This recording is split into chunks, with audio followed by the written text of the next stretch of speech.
Bapak Ibu bisa kembali lagi ke desain. Saya masuk ke sini lagi ya. Saya masuk ke sini aja. Nah, ke beranda lagi, ke proyek.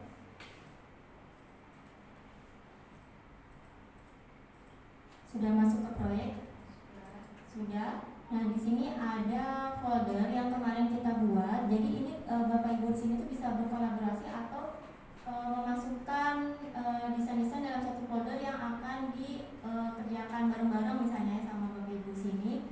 Nah, contohnya di sini saya mau berbagi ini folder proyek yang modul ajar.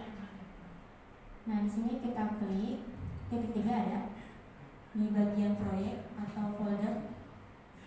Kemarin sudah buat folder kan ya? Sudah diklik folder yang titik 3 di sini.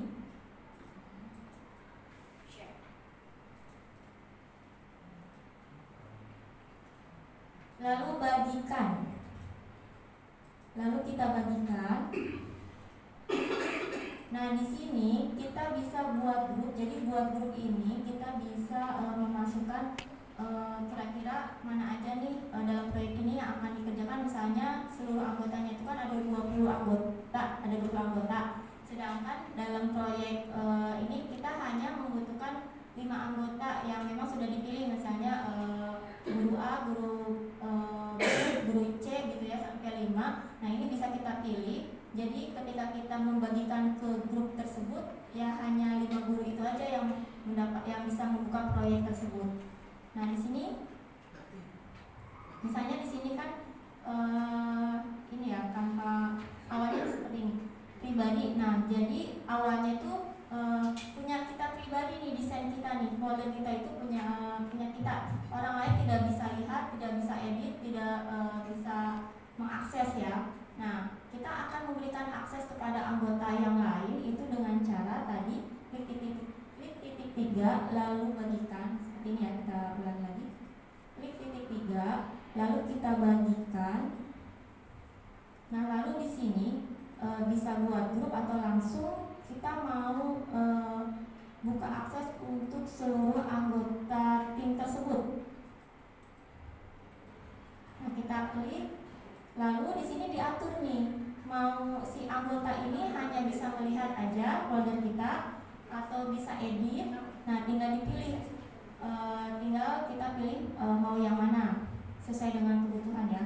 Kalau misalnya ingin si anggotanya hanya pengen mereka cuma lihat aja, kita klik lihat, bisa lihat.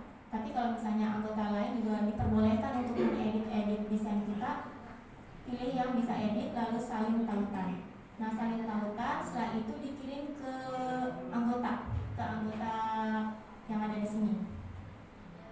Jadi nanti Bapak Ibu guru bisa melihat folder yang punya si ketua tim ini atau yang membagikan, seperti itu.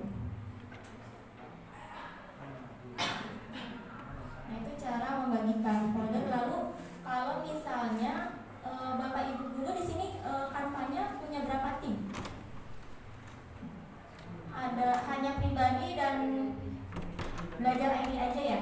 Oh ya, kalau misalnya punya tim yang lain, misalnya kadang kan ada yang belajar ID itu kan harus untuk yang buat guru ya, buat bahan pembelajaran. Tapi kan kita juga butuh misalnya Canva Pro biasa, karena mungkin kalau Canva Pro biasa itu bisa dikomersialkan. Misalnya kita mau membuat bahan promosi itu kan nggak boleh pakai belajar ID. Jadi mau nggak mau kita harus berlangganan Canva Pro di tim yang lain. Nah, itu terpisah dengan belajar ID. Nah, itu bisa kita salin juga. Misalnya kita udah mengerjakan sebuah proyek di tim 1, misalnya tim belajar ID, lalu mau dipindahkan ke tim yang lain, itu bisa. Tapi dengan akun yang sama, kita bisa salin ke tim lain. Nah, ini kebetulan saya ada banyak tim karena kan saya juga afiliator Canva Pro, jadi membantu teman-teman di luar sana untuk berlangganan Canva Pro agar mendapatkan harga yang lebih murah, karena untuk yang personal itu lebih mahal dibandingkan dengan Canva Team, karena kan kita sistemnya kayak patungan gitu ya, jadi lebih murah. Nah, ini kita bisa salin ke tim lain. misalnya si folder yang ada di tim Canva Pro tim tahunan ini mau dipindahkan ke Canva tim yang lain, nanti tinggal ketik aja, diklik aja lalu disalin. Nanti kita masuk ke akun tim yang sudah dikirim itu, nanti akan muncul folder tersebut. Jadi